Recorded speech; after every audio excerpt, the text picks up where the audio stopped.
Hi friends, welcome to my channel. First time ನನ್ನ channel ನೋಡ್ತಾರೆ subscribe ಮಾಡ್ಕೊಳ್ಳಿ friends. ಇದು ಬಂದುಬಿಟ್ಟು ಸ್ಲೀವ್ ಸ್ಟಿಚಿಂಗ್ ಮಾಡ್ತಾ ಇರುವಂಥದ್ದು. ಕಟಿಂಗ್ ಆಲ್ರೆಡಿ ಹಾಕಿದ್ದೀನಿ, ವೀಡಿಯೋ ಬೇಕಾದ್ರೆ ಚೆಕ್ ಮಾಡಿ.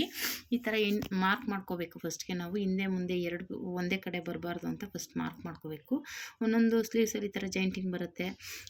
ಕೆಲವೊಂದು ಚಿಕ್ಕ ಚಿಕ್ಕ ಪೀಸ್ಗಳಿದ್ದಾಗ ಈ ಥರ ಜಾಯಿಂಟಿಂಗ್ ಬರುತ್ತೆ. ಈ ಥರ ಎಕ್ಸ್ಟ್ರಾ ಪೀಸ್ ಆಲ್ರೆಡಿ ನಾನು ಕಟಿಂಗಲ್ಲೇ ತೋರಿಸಿದ್ದೀನಿ. ಆ ಥರ ಪೀಸ್ ಕಟ್ ಮಾಡ್ಕೊಂಡಿದ್ದೀನಲ್ಲ, ಇವಾಗ ಎರಡು ಕಡೆನೂ ಜಾಯಿಂಟ್ ಮಾಡಿಕೊಂಡು ನೀಟಾಗಿ ರೆಡಿ ಮಾಡ್ಕೋಬೇಕಾಗುತ್ತೆ. ಎಕ್ಸ್ಟ್ರಾ ಪೀಸ್ನ ಈ ಥರ ಕೊಡಲೇಬೇಕು, ಒಂದೊಂದು ಪೀಸ್ ಬಂದೇ ಬರುತ್ತೆ. ಈ ರೀತಿ ಫಸ್ಟು ಸೈಡ್ ಜಾಯಿಂಟ್ ಮಾಡಿಕೊಂಡು ಕೆಳಗಡೆ ಬಂದ್ಬಿಟ್ಟು ಅಂಚು ಬಂದಿರುತ್ತೆ ಇದಕ್ಕೆ ಸ್ಲೀವ್ಸ್ಗೆ, ಹಂಗಾಗಿ ಇದನ್ನು ಸ್ವಲ್ಪ ಜಾಸ್ತಿನೇ ಬಿಟ್ಟಿದ್ದೀನಿ ಕೆಳಗಡೆ ಫೋಲ್ಡ್ ಮಾಡ್ಕೊಳ್ಳೋಕ್ಕೆ. ಇಲ್ಲಾಂದರೆ ಏನಾಗುತ್ತೆ, ಇದು ಎಳೆ ಬಿಟ್ಕೊಳ್ಳುತ್ತೆ, ಅದು ಅಂಚು ರೆಡಿ ಇರುತ್ತೆ. ಹಂಗಾಗಿ ಇದನ್ನು ಕೆಳಗಡೆ ಸ್ವಲ್ಪ ಬಟ್ಟೆ ಬಿಟ್ಟೆ ಸ್ಟಿಚ್ ಮಾಡ್ಕೊತಾ ಇದ್ದೀನಿ. ಎರಡು ಸೈಡೂ ಅಲ್ಲಿ ಸ್ವಲ್ಪ ಫೋಲ್ಡ್ ಮಾಡಿಬಿಟ್ಟು ಸ್ಟಿಚ್ ಮಾಡ್ಕೋಬೇಕು. ಯಾಕೆಂದರೆ ಈ ಕೆಳಗಡೆ ಅಂಚು ನೀಟಾಗಿ ಬಂದಿರೋದ್ರಿಂದ ಇದು ಮೇಲ್ಗಡೆದೂ ಹಂಗೆ ಅದೇ ರೀತಿ ಫೋಲ್ಡ್ ಮಾಡ್ಕೋಬೇಕು. ಜಾಯಿಂಟ್ ಮಾಡಿದ್ದೀವಲ್ಲ ಆ ಪೀಸಲ್ಲಿ ಜಾಯಿಂಟ್ ಮಾಡ್ಕೊಂಡ್ಬಿಟ್ಟು ನೀಟಾಗಿ ಎರಡು ಕಡೆನೂ ಒಂದೇ ಲೆವೆಲ್ಗೆ ಇದೆಯಾ ನೋಡಿಕೊಂಡು ಒಂದೇ ಲೆವೆಲ್ಗೆ ನೀಟಾಗಿ ಹೀಗೆ ಸ್ಟಿಚ್ ಮಾಡಿಕೊಂಡು ಇವಾಗ ನೀಟಾಗಿ ಫೋಲ್ಡ್ ಮಾಡಿಕೊಂಡು, ಇವಾಗ ಎರಡು ಕಡೆ ಎಕ್ಸ್ಟ್ರಾ ಬಟ್ಟೆ ಇದೆಯಲ್ಲ, ಅದು ನಾವು ಜಾಯಿಂಟ್ ಮಾಡಿದ್ದೀವಲ್ಲ ಆ ಪೀಸ್ನ ನಮಗೆ ಎಷ್ಟು ಮಾರ್ಕ್ ಬೇಕು ಅಷ್ಟಕ್ಕೆ ನೀಟಾಗಿ ಮಾರ್ಕ್ ಮಾಡಿಕೊಂಡು ಕಟಿಂಗ್ ಮಾಡ್ಕೋಬೇಕು. ಇದೇ ರೀತಿಯೇ ಸ್ಲೀವ್ಸಲ್ಲಿ ಎಕ್ಸ್ಟ್ರಾ ಬಟ್ಟೆನ ಸ್ಟಿಚ್ ಮಾಡಿ ಕಟ್ ಮಾಡ್ಕೋಬೇಕಾಗುತ್ತೆ. ಇವಾಗ ಕೆಳಗಡೆದು ನಾವು ಎಮ್ಮಿಂಗ್ ಮಾಡೋದಕ್ಕೆ ಬಟ್ಟೆ ಬಿಟ್ಟಿದ್ವಲ್ಲ, ಅದು ನ್ಯಾಚ್ ಹಾಕ್ಕೊಂಡ್ಬಿಟ್ಟು ಇವಾಗ ನೀಟಾಗಿ ನ್ಯಾಚ್ ಹಾಕ್ಕೋಬೇಕು. ಇವಾಗ ಕೆಳಗಡೆ ಆಲ್ರೆಡಿ ನಾನು ಮಾರ್ಕ್ ಮಾಡಿದ್ದೀನಲ್ವ, ಅಲ್ಲಿಗೆ ಫೋಲ್ಡ್ ಮಾಡಿ ಎಮ್ಮಿಂಗ್ ಮಾಡಬೇಕು. ಇದಕ್ಕೆ ಸ್ಟಿಚಿಂಗ್ ಮಾಡೋಕ್ಕಾಗಲ್ಲ, ಬೇಕಾದರೆ ಬ್ಯಾಕ್ ಪೀಸಲ್ಲಿ ಸ್ಟಿಚ್ ಮಾಡ್ಕೋಬೋದು. ಆದರೆ ಹಿಂದೆ ಪೀಸ್ ಇದು ಸ್ಲೀವ್ಸ್ಗೆ ಸ್ಟಿಚ್ ಮಾಡೋಕ್ಕಾಗಲ್ಲ. ದೊಡ್ಡೋಲ್ಗೆ ಹಾಕ್ಕೊಂಡು ಈ ರೀತಿ ಸ್ಟಿಚ್ ಮಾಡ್ಕೊಂಬಿಡಿ. ಇದು ಎಮ್ಮಿಂಗ್ ಆದಮೇಲೆ ತೆಗೆದುಬಿಡ್ಬೋದು ಸ್ಟಿಚ್ನ. ಈ ಥರ ಸ್ಲೀವ್ಸ್ನ ರೆಡಿ ಮಾಡ್ಕೋಬೇಕು. ಯಾವಾಗಲಾದ್ರೂ ಬಟ್ಟೆ ಕಮ್ಮಿ ಇದ್ದಾಗ ಈ ಥರ ಜಾಯಿಂಟ್ ಬರುತ್ತೆ, ಹಂಗಾಗಿ ಆಮೇಲೆ ದಪ್ಪ ಇದ್ದವ್ರಿಗೆ ಜಾಯಿಂಟಿಂಗ್ ಬರುತ್ತೆ. ಈ ಥರ ನೋಡಿ ನೀಟಾಗಿ ಬಂತು, ಸ್ಲೀವ್ಸ್ ರೆಡಿ ಆಯಿತು. ಇವಾಗ ಇದು ಸ್ಲೀವ್ಸ್ ಎರಡೂ ರೆಡಿ ಮಾಡಿ ಸೈಡ್ಗೆ ಇಟ್ಕೊಳ್ಳೋಣ. ಇವಾಗ ಹಿಂದೆ ಮುಂದೆ ಆಮೇಲೆ ನ್ಯಾಚ್ ಹಾಕಿರೋದು ಒಂದೇ ಸೈಡ್ ಬರೋ ಥರ ಸ್ಟಿಚ್ ಮಾಡ್ಕೊಳ್ಳಿ, ಉಲ್ಟಾ ಪಲ್ಟಾ ಮಾಡ್ಕೋಬೇಡಿ.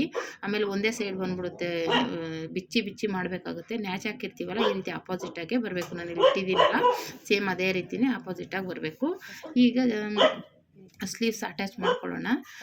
ಯಾವ ರೀತಿಯಪ್ಪ ಅಂದರೆ ಫಸ್ಟು ಈ ರೀತಿ ಇಟ್ಕೋಬೇಕು. ಈ ರೀತಿ ಇಟ್ಕೊಂಡ್ಬಿಟ್ಟು ಮಧ್ಯದಲ್ಲಿ ನ್ಯಾಚ್ ಹಾಕಿ ಜಾಯಿಂಟ್ ಮಾಡಿರ್ತೀವಿ ಶೋಲ್ಡರು, ಅದ್ರ ಮಧ್ಯಕ್ಕೆ ನಾವು ನ್ಯಾಚ್ ಹಾಕಿರೋ ಬ್ಲೌಸ್ನ ಸ್ಲೀವ್ಸ್ನ ಇಟ್ಕೋಬೇಕು ನೀಟಾಗಿ.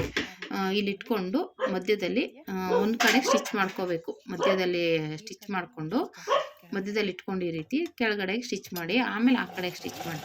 ಆಗೇನಾಗುತ್ತೆ, ಮಧ್ಯದಲ್ಲಿ ಸ್ಟಿಚ್ ಮಾಡೋದ್ರಿಂದ ನಮಗೆ ಏರುಪೇರು ಆಗೋದಿಲ್ಲ, ಒಂದು ಮೇಲೆ ಕೆಳಗೆ ಆಗೋದಿಲ್ಲ. ನೋಡಿ ಈ ರೀತಿ ಇಟ್ಕೊಂಡು ನೀಟಾಗಿ ಸ್ಟಿಚ್ ಮಾಡ್ಕೋಬೇಕು. ನೀವು ಯಾವಾಗಲೇ ಅದು ಶೋಲ್ಡರ್ ಮಧ್ಯೆ ಇಟ್ಕೊಂಡು ಸ್ಟಿಚ್ ಮಾಡಿದ್ರೆ ನಿಮಗೆ ಏರುಪೇರು ಒಂಚೂರು ಬರೋಲ್ಲ. ಆಮೇಲೆ ಎಳೆಯೋಕ್ಕೆ ಹೋಗಬಾರ್ದು. ಇದು ಕಾಟನ್ ಪೀಸ್ ಆಗಿರೋದ್ರಿಂದ ಇದು ಎಕ್ಸ್ಪೆಂಡ್ ಆಗಿಬಿಡುತ್ತೆ. ನೀಟಾಗಿ ಒಂದು ಇದೇ ಅಂತಲ್ಲ, ಯಾವ ಪೀಸ್ ಆದರೂ ಸ್ಲೀವ್ಸಲ್ಲಿ ಮಾತ್ರ ಎಳೆಯೋಕ್ಕೆ ಹೋಗಬೇಡಿ. ಅದು ಹೇಗಿರುತ್ತೆ, ಕೆಳಗಡೆ ಪೀಸು ಮೇಲ್ಗಡೆ ಪೀಸು ಒಂದೇ ಲೆವೆಲ್ಗೆ ಇಟ್ಕೊಂಡು ಒಂದೇ ಮಾರ್ಜಿನಲ್ಲಿ ಸ್ಟಿಚಿಂಗ್ ಮಾಡ್ಕೊಂಡು ಹೋಗಿ, ಆವಾಗ ನೀಟಾಗಿ ಫಿನಿಶಿಂಗ್ ಬರುತ್ತೆ. ಇಲ್ಲಾಂದರೆ ಏನಾಗ್ಬಿಡುತ್ತೆ, ಆ ಕಡೆ ಈ ಕಡೆ ನೀವು ಎಳೆದಾಡಿದಾಗ ರಿಂಕಲ್ಸ್ ಬರೋದು, ಹಿಂದೆ ಬೊಬ್ಬೆ ಥರ ಬರೋದು, ಅದೆಲ್ಲ ಕಾರಣ ಅದೇನೆ. ಎಳೆಯೋಕ್ಕೆ ಹೋಗಬಾರ್ದು.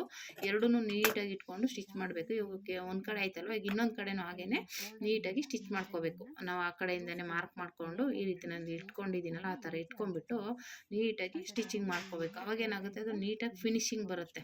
ಒಂಚೂರು ನಮ್ಗೆ ಆ ಕಡೆ ಈ ಕಡೆ ಹೆಚ್ಚು ಕಮ್ಮಿ ಆಗೋದಿಲ್ಲ. ಈ ರೀತಿ ಆರಾಮಾಗಿ ಸ್ಟಿಚ್ ಮಾಡ್ಕೋಬೇಕು. ನೋಡಿ ಈ ರೀತಿ ಸ್ಟಿಚಿಂಗ್ ಮಾಡೋದ್ರಿಂದ ನೀಟಾಗಿ ಬರುತ್ತೆ.